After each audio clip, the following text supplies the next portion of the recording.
آج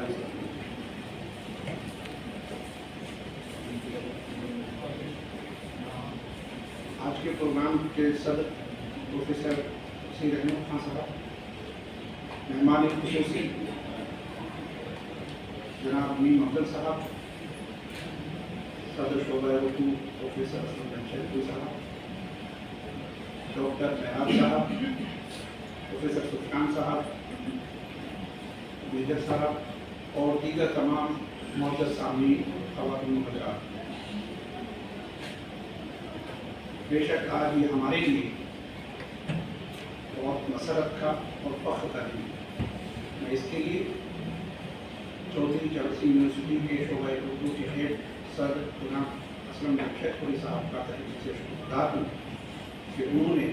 سہارا media group کو سر سید جیسی عظیم شخصیت سے منسوب ایوارڈ دے کر ہمارے لیے خوشی کا موقع عنایت کیا۔ جہاں تک اس ایوارڈ کے اور سہارا میڈیا گروپ کے بیچ نسبت کا تعلق ہے، میں سمجھتا ہوں کہ یہ ایک ایسی نسبت ہے جسے ہم سب لوگ بہت آسانی سے سمجھ بھی سکتے ہیں اور اس طرح کی نسبتوں کو ہمیشہ تسلسل کے ساتھ باقی رکھ سکتے ہیں۔ مثال کے طور پر اس ملک میں جب بڑی گہما گہمی، بے چینی اور اضطرابی کیفیت تھی، خاص طور سے مسلمانوں کے لیے، پچھڑوں کے لیے، دلتوں کے لیے و دیگر ان طبقات کے لیے جن کی رسائی ایوانوں تک نہیں تھی، ان حالات میں دو شخصیت ایسی ہیں ہمارے ملک کی تاریخ میں جنہوں نے اس ملک کی تاریخ کا دھارا بدلا ہے، جنہیں ہم صرف محسن ملت اور محسن قوم کے نام سے نہیں بلکہ محسن انسانیت اور محسن ملک بھی کہیں گے۔ ان دونوں ناموں میں ایک سر سید احمد خان صاحب کا ہے اور دوسرا ڈاکٹر بھیمراؤ امبیڈکر کا۔ یہ وہ دونوں شخصیات ہیں جنہوں نے بھلے ہی اپنی قوم کی آواز اٹھائی ہو اور اپنی قوم کی لڑائی کے لیے بہت سارے الزامات اپنے اوپر سہے ہوں، لیکن اس کے باوجود جو لکیر انہوں نے کھینچی ہے اس لکیر تک پہنچنا آسان بات نہیں۔ اس کو اس طرح بھی سمجھ لیجئے کہ سر سید احمد خان صاحب جس وقت اپنے تعلیمی مشن لے کر چل رہے تھے، اس وقت ان کے باہوں میں کتنے کانٹے ہوں گے اس کا اندازہ لگانا بہت مشکل نہیں ہے، بہت آسان بات ہے۔ پروفیسر صاحب نے بہت تفصیلی گفتگو کی ہے ان کی شخصیت پر اور تقریباً تمام ان کے پہلوؤں کو اجاگر کیا ہے، لیکن میں ایک مثال کے ساتھ آپ کو ان کی اس حالات کو سمجھانے کی کوشش کرتا ہوں کہ جیسے آج ان پرآشوب ماحول میں اگر کوئی تھوڑا سا بھی ہٹ کے مخالف سمت میں چلتا ہے تو اس پر RSS اور BJP کے لیے کام کرنا یا اس کے ایجنٹ ہونے کا الزام لگ جاتا ہے۔ میں یہ مثال دے کے اس لیے سمجھانے کی کوشش کر رہا ہوں کہ جس طرح سے آج ایک مسلمان، خاص طور سے وہ مسلمان جس کی اپنی ایک شناخت ہو سماج میں، جس کے پیچھے اس کے فالوورز ہوں، اسے سب سے بڑا خوف اس بات کا رہتا ہے کہ حق بات کہنے سے ڈرتا ہے کہ اس پر کئی طرح کے الزامات لگتے ہیں، اور بہت بار وہ حق بات بھی نہیں کہہ پاتا، خاموش ہو جاتا ہے۔ سر سید احمد خان پر بھی انگریزوں کا غلام ہونے، انگریزوں کا دلال ہونے کا الزام لگا، لیکن اس کی پرواہ نہیں۔ یہ بتانا چاہا انہوں نے اپنی شخصیت کو ادھرتے ہوئے دیکھا، اپنی شخصیت کو ادھرتے ہوئے دیکھا، ان مشکل راہوں سے گزر کر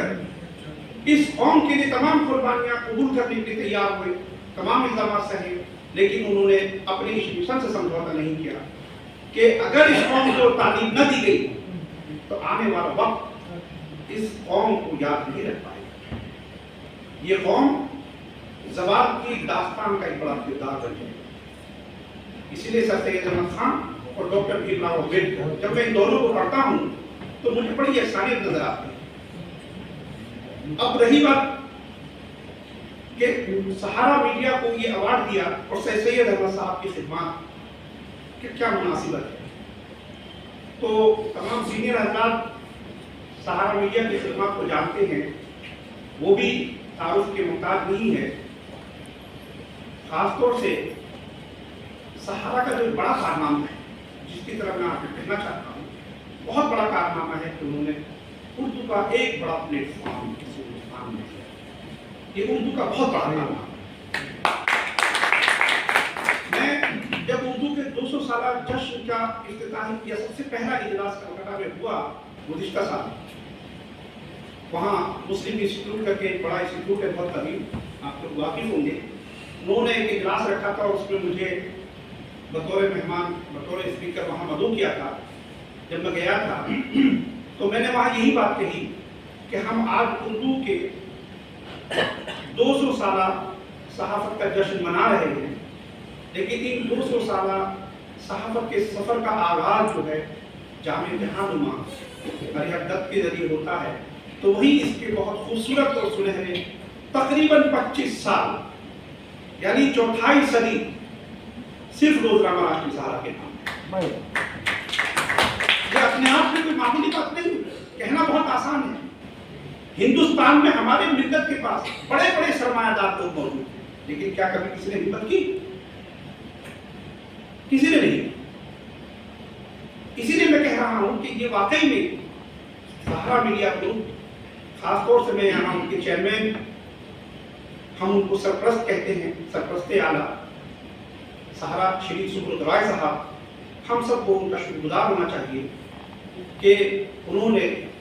جہاں ہندی میڈیا کو بڑا پلیٹ فارم دیا تھا، وہیں انہوں نے اردو کو بھی بڑا پلیٹ فارم دیا۔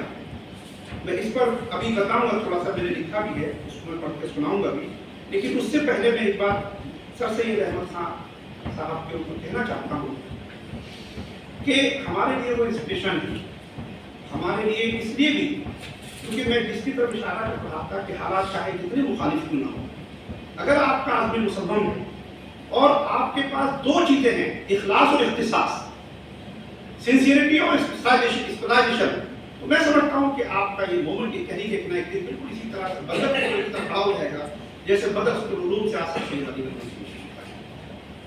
تو یہ اس طرح کی چیزیں ہمیں تحریک دیتی ہے، مہمیز لگاتی ہیں کہ ہم اپنے مشن کو جاری رکھیں، اور ظاہر بات ہے کہ ہم ایک مسلمان ہونے کی حیثیت سے ہم اس بات پر مکمل یقین رکھتے ہیں کہ ہمارے اسلام نے جو سب سے زیادہ زور دیا ہے وہ تعلیم پہ دیا ہے، تو اس مشن کو بھی سر سید صاحب نے آگے جاری رکھا، اور ان کے لیے بہترین خیال یہی ہوگا میرے خیال سے کہ بھیک مانگ، یہ جو ہے خود کے پیدا کیے سورج سے اجالے مانگو، خود کے پیدا کیے سورج سے اجالے مانگو، بھیک مانگی ہوئی کرنوں پر رو سکتا ہے۔ یہ سر سید احمد خان صاحب کی پوری تحریک اور جدوجہد کا ماحصل ہے میرے خیال سے۔ وہ اپنی قوم سے بار بار یہی کہتے ہیں، بار بار ہر قدم پر ٹکرائے جاتے تھے، لیکن یہی کہتے تھے کہ کچھ اپنا کر دو،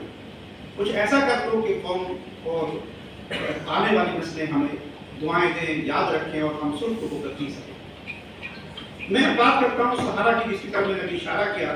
کہ جس کی مجموعیت اجتماع کا اعتراف کرتے ہوئے آج یہاں پر وقار کرتے ہوئے سہارا گروپ کو یہ اعزاز دیا جا رہا ہے، دیا گیا ہے۔ تو میں تھوڑا سا وقت لوں، 5 منٹ ہو، اس کے بعد اجازت چاہوں گا۔ تھوڑا سا وہ ہے جو میں نے لکھا ہے۔ اردو زبان کی شیرینی و لطافت اپنی جگہ مسلم ہے، لیکن وہ اپنی لطافت کے ساتھ ساتھ سنجیدہ فکر، بلند خیال اور اعلیٰ قدروں کا سماج میں پوری قوت کے ساتھ پھیلانے کا ہنر بھی رکھتی ہے۔ یہ میں اردو کے اوپر اس لیے خاص طور سے زور دے رہا ہوں کیونکہ ابھی پروفیسر صاحب نے اردو کا جو رشتہ سر سید صاحب سے جوڑا ہے، اور ہمارا بھی جو اردو کے ساتھ ایک رشتہ ہے، اس پر یہ باتیں تھوڑی سی آ جائے تو اچھا رہے گا کہ ایک طرف اقبال، بخاری اور فیض نے اس کے معنی کی گہرائی اور الفاظ کے حسن سے فکر و فلسفے کی ترویج میں کام دیا، تو دوسری طرف مولانا ابوالکلام آزاد اور رام پرساد بسمل نے صحافت اور انقلابی افکار کے لیے اسے استفادہ کیا اور عوام میں نئی زندگی اور باوقار ڈھنگ سے جینے کا نیا انداز پیدا کر دیا۔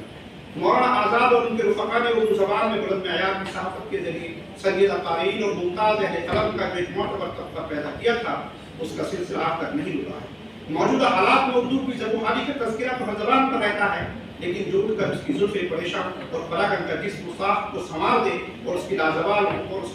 حسن کو دوبارہ آشکارا کرے، اسی کو اس کی عظمت کے ترانے گانے کا لطف محسوس ہوتا ہے۔ سہارا گروپ کو یہ فخر اور امتیاز حاصل ہے کہ اس نے اس میدان میں حصہ لیا اور اردو صحافت کو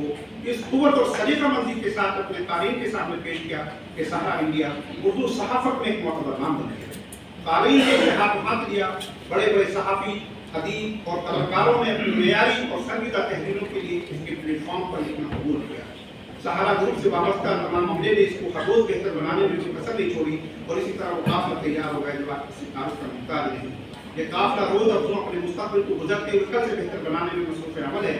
آج جبکہ بعض وقتوں میں صحافت کا استعمال کمزور طبقوں کے مسائل سے چشم پوشی اور اہل قوت و ثروت کی چاکری کے لیے کیا جاتا ہے، جس کی وجہ سے خود صحافت کی غیر جانبداری پر سوالات کھڑے ہو رہے ہیں، ایسے نامساعد حالات میں بھی سہارا گروپ یہ عزم رکھتا ہے کہ اس کا قلم ظلم کا دہانہ روکنے اور حق بات کو ایمانداری اور ذمہ داری کے ساتھ پیش کرنے میں کوتاہی سے کام نہیں لیتا، تاکہ تعلیم میں ایک متوازن فکر پیدا ہو سکے اور سماج انتشار کے بجائے اتحاد و یکجہتی کے اعلیٰ انسانی قدروں کو قربان چڑھانے میں اپنا مثبت کردار ادا کر پائے۔ آج میں اپنے تعلیم کے سامنے یہ بات بھی کہنا چاہتا ہوں کہ میرے ناتواں کاموں پر کوئی ذمہ داری ہے، اس کے یہ آپ سب کے تعاون کے بغیر اس کو انجام تک پہنچانا ممکن نہیں۔ یہ ایک تاریخی حقیقت ہے کہ روزنامہ آپ کے سہارا نے جدید بھارت کے لسانی منظرنامے پر اردو صحافت کے روشن باب کا اضافہ کیا۔ ایسے حالات میں جب قومی سطح پر اردو صحافت کی آواز دم توڑ رہی تھی اور لگ رہا تھا کہ اردو صحافت کا سفینہ ہچکولے کھا رہا ہے، تبھی اردو کے افق پر سہارا کی شکل میں ستارہ صحافت نمودار ہوا اور دیکھتے ہی دیکھتے پورے کینوس پر چھا گیا۔ آج ایک بار پھر ہم آپ سے یہ امید کرتے ہیں کہ آپ کا وہی پیار وہی جذبہ ہمیں نصیب ہوگا جس کی وجہ سے روزنامہ آپ کے سہارا پورے دیش میں نمبر 1 بن سکتا ہے، اور اس کامیاب سفر کے لیے میں ایک بار پھر آپ تمام حضرات کا شکریہ ادا کرتا ہوں۔ بہت بہت شکریہ۔